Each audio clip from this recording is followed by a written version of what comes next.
ನಮಸ್ಕಾರ, ನಾನು ಸುಮಾ. ಇವಾಗ ಅವರೆಕಾಯಿ ಸೀಸನ್ನು.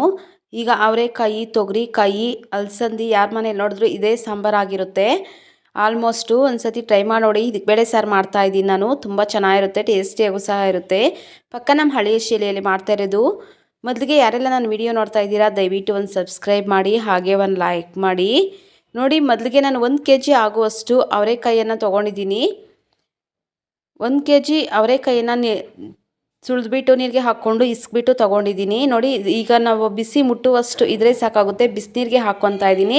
ಇದಕ್ಕಿರುವಂತಹ ಕಾಳುಗಳನ್ನು ಬಿಸಿ ನೀರಿಗೇ ಸಹ ಸೇರಿಸ್ಕೊತಾ ಇದ್ದೀನಿ. ಬಿಸಿನೀರಿಗೆ ಹಾಕೋದ್ರಿಂದ ಸಾಂಬಾರು ಅನ್ನೋದು ಟೇಸ್ಟ್ ಬರುತ್ತೆ. ನೋಡಿ, ನಮ್ಮ ಕೈ ಮುಟ್ಟುವಷ್ಟು ಬಿಸಿ ಇದ್ರೆ ಸಾಕಾಗುತ್ತೆ ನೀರು. ಬಿಸಿನೀರಿಗೆ ಹಾಕ್ಕೊಂಡು ತೊಳೆದ್ಬಿಟ್ಟು ಸೈಡ್ಗೆ ಇಟ್ಕೋಬೇಕಾಗುತ್ತೆ. ಈಗ ಅಷ್ಟೊತ್ತಿಗೆ ಮಸಾಲೆಗೆ ರೆಡಿ ಮಾಡ್ಕೋಬೇಕು. ನೋಡಿ, ಒಂದು ಬಾಣಲೆಗೆ 1 ಚಮಚದಷ್ಟು ಜೀರಿಗೆನ ಸೇರಿಸ್ತಾ ಇದ್ದೀನಿ. ಇದಕ್ಕೆ ಒಂದು 4 ರಿಂದ 5 ಮೆಂತ್ಯ ಕಾಳನ್ನು ಸೇರಿಸ್ತಾ ಇದ್ದೀನಿ. ಇದನ್ನು ಲೈಟಾಗಿ ಹುರ್ಕೋಬೇಕಾಗುತ್ತೆ. ಲೋ ಫ್ಲೇಮಲ್ಲಿ ಇಟ್ಕೊಂಡು, ಹೈ ಫ್ಲೇಮ್ ಇಟ್ಕೊಂಡ್ಬಿಟ್ರೆ ಸೀದೋಗ್ಬಿಡುತ್ತೆ. ಲೋ ಫ್ಲೇಮಲ್ಲಿ ಇಟ್ಕೊಂಡೆ ಹುರ್ಕೊಂಡಿದ್ದೀನಿ. ಜೀರಿಗೆ ಮತ್ತು ಮೆಂತ್ಯ ಕಾಳನ್ನು ಹುರ್ಕೊಂಡು ಸೈಡ್ಗೆ ತೊಗೊಂಡು ಇಟ್ಕೊಂಡಿದ್ದೀನಿ. ನೋಡಿ, ಈಗ 1-2 ಚಮಚದಷ್ಟು ಎಣ್ಣೆನ ಸೇರಿಸ್ತಾ ಇದ್ದೀನಿ. ಅದೇ ಬಾಣಲೆಗೆ ಇದಕ್ಕೆ ಒಂದು ಅರ್ಧ ಗಡ್ಡೆಯಷ್ಟು ಈರುಳ್ಳಿಯನ್ನು ಸೇರಿಸ್ತಾ ಇದ್ದೀನಿ. ಇದಕ್ಕೆ ಸ್ವಲ್ಪ ಕರಿಬೇವನ್ನು ಸೇರಿಸ್ತಾ ಇದ್ದೀನಿ.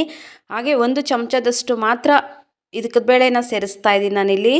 ಎರಡೂ ಚೆನ್ನಾಗಿ ಫ್ರೈ ಮಾಡ್ಕೋಬೇಕಾಗುತ್ತೆ. ಈರುಳ್ಳಿ ಮತ್ತು ಇದಕ್ಕೆ ಬೇಳೆಯನ್ನು ಚೆನ್ನಾಗಿ ಫ್ರೈ ಮಾಡ್ಕೋಬೇಕು.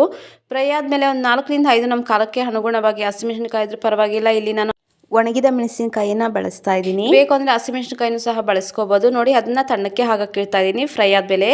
ಈಗ ಒಂದು ಜಾರ್ಗೆ ಸ್ವಲ್ಪ ಕೊತ್ತಂಬರಿ ಸೊಪ್ಪನ್ನು ಸೇರಿಸ್ತಾ ಇದ್ದೀನಿ. ಹಾಗೆ 1 ಗಡ್ಡೆಯಷ್ಟು ಬೆಳ್ಳುಳ್ಳಿಯನ್ನು ಸೇರಿಸ್ತಾ ಇದ್ದೀನಿ. ಹಾಗೆ ಹುರ್ಕೊಂಡಿರುವಂಥ ಜೀರಿಗೆ ಮತ್ತು ಮೆಂತ್ಯ ಕಾಳನ್ನು ಸೇರಿಸ್ತಾ ಇದ್ದೀನಿ. ಬೇಕು ಅಂದರೆ ಗಸಗಸೆನಿದ್ರೆ ಸೇರಿಸ್ಕೋಬೋದು. ನಾನು ಇಲ್ಲಿ ಗಸಗಸೆ ಏನೂ ಬಳಸಿಲ್ಲ.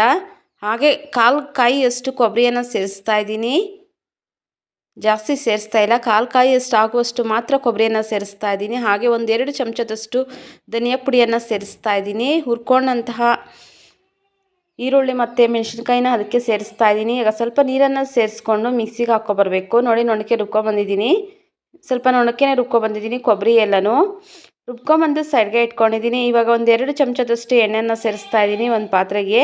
ಎಣ್ಣೆ ಕಾದಾದ ನಂತರ 1/4 ಟೀ ಚಮಚದಷ್ಟು ಸಾಸಿವೆಯನ್ನು ಹಾಕ್ಕೊತಾ ಇದ್ದೀನಿ. ಸಾಸಿವೆ ಚಟಪಟ ಅಂತ ಸಿಡಿದ ಮೇಲೆ ಒಂದು ಅರ್ಧ ಗಡ್ಡೆಯಷ್ಟು ಈರುಳ್ಳಿ, ಸ್ವಲ್ಪ ಕರಿಬೇವನ್ನು ಹಾಕ್ಕೊಂಡು ಚೆನ್ನಾಗಿ ಫ್ರೈ ಮಾಡ್ಕೋಬೇಕಾಗುತ್ತೆ. ನೋಡಿ, ಈರುಳ್ಳಿ ಮತ್ತು ಕರಿಬೇವು ಚೆನ್ನಾಗಿ ಫ್ರೈ ಆಗಿದೆ. ಇವಾಗ ಇದಕ್ಕೆ ಫ್ರೈ ಮಾಡ್ಕೊಂಡಿರೋಂಥ ಒಗ್ಗರಣೆಗೆ ನಾವು ಮೊದಲೇ ತೊಳೆದಿಟ್ಕೊಂಡಂಥ ಇದಕ್ಕಿನ ಬೇಳೆಯನ್ನು ಸೇರಿಸಬೇಕಾಗುತ್ತೆ. ನಾನಿಲ್ಲಿ 1 kg ಆಗುವಷ್ಟು ಮಾತ್ರ ಅಷ್ಟೇ ಸೇರಿಸ್ತಾ ಇದ್ದೀನಿ. ನೋಡಿ, ಚೆನ್ನಾಗಿ 1 kg ಆಗುವಷ್ಟು ಅವರೆಕಾಯಿಗೆ ಅಷ್ಟಾಗಿದೆ, ಅಷ್ಟನ್ನು ಸೇರಿಸ್ತಾ ಇದ್ದೀನಿ. ಈಗ ಇದಕ್ಕೆ ಒಂದು 1/4 ಟೀ ಚಮಚದಷ್ಟು ಅರಿಶಿಣದ ಪುಡಿಯನ್ನು ಹಾಕ್ಕೊಂಡು ಚೆನ್ನಾಗಿ ಎಣ್ಣೆಯಲ್ಲಿ ಒಂದು 5 ನಿಮಿಷ ಚೆನ್ನಾಗಿ ಫ್ರೈ ಮಾಡ್ಕೋಬೇಕಾಗುತ್ತೆ ಕಾಳುಗಳನ್ನು. ನಾನು ಇದಕ್ಕೆ ಆಲೂಗಡ್ಡೆ, ಬದನೆಕಾಯಿ ಏನು ಬಳಸಿಲ್ಲ, ಹಾಗೇ ಮಾಡ್ತಾಯಿದ್ದೀನಿ. ನೋಡಿ, ಸ್ವಲ್ಪ ಒಂದು 5 ನಿಮಿಷ ಚೆನ್ನಾಗಿ ಫ್ರೈ ಮಾಡ್ಕೋಬೇಕು. ಎಣ್ಣೆಲಿನೇ ಫ್ರೈ ಮಾಡ್ಕೊಳ್ಳೋದ್ರಿಂದ ಸಾಂಬಾರು ಅನ್ನೋ ಟೇಸ್ಟು ಚೆನ್ನಾಗಿ ಬರುತ್ತೆ. ನಾನು ಆದ್ದರಿಂದ ಇದೇ ರೀತಿಯೇ ಮಾಡೋದು ಮನೆಯಲ್ಲಿ ಯಾವಾಗಲೂ ಅಷ್ಟೇ. ಈಗ ನೋಡಿ, ಒಂದು ರುಬ್ಕೊಂಡಂಥ ಮಸಾಲೆಯನ್ನು ಸೇರಿಸ್ತಾ ಇದ್ದೀನಿ. ಜಾರಿಗೆ ತೊಳೆದ್ಬಿಟ್ಟು, ಜಾರಿಗೆ ಒಂದು ಸ್ವಲ್ಪ ನೀರನ್ನು ಸೇರಿಸ್ಕೊಂಡು ಜಾರನ್ನು ತೊಳೆದ್ಬಿಟ್ಟು ಆ ನೀರನ್ನು ಸಹ ಸೇರಿಸ್ತಾ ಇದ್ದೀನಿ. ನೋಡಿಕೊಂಡು ನಮಗೆ ಸಾಂಬಾರಿಗೆ ಎಷ್ಟು ನೀರು ಬೇಕಾಗುತ್ತೋ ಅಷ್ಟು ನೀರನ್ನು ಸೇರಿಸ್ಕೋಬೇಕು. ಸ್ವಲ್ಪ ತೆಳುವಾಗಿಯೇ ಮಾಡ್ಕೊತಾ ಇದ್ದೀನಿ. ಕಾದಾದ ನಂತರ ಅದು ಗಟ್ಟಿ ಆಗೋಗ್ಬಿಡುತ್ತೆ. ಹಾಗೆ ರುಚಿಗೆ ತಕ್ಕಷ್ಟು ಉಪ್ಪನ್ನು ಸೇರಿಸ್ತಾ ಇದ್ದೀನಿ.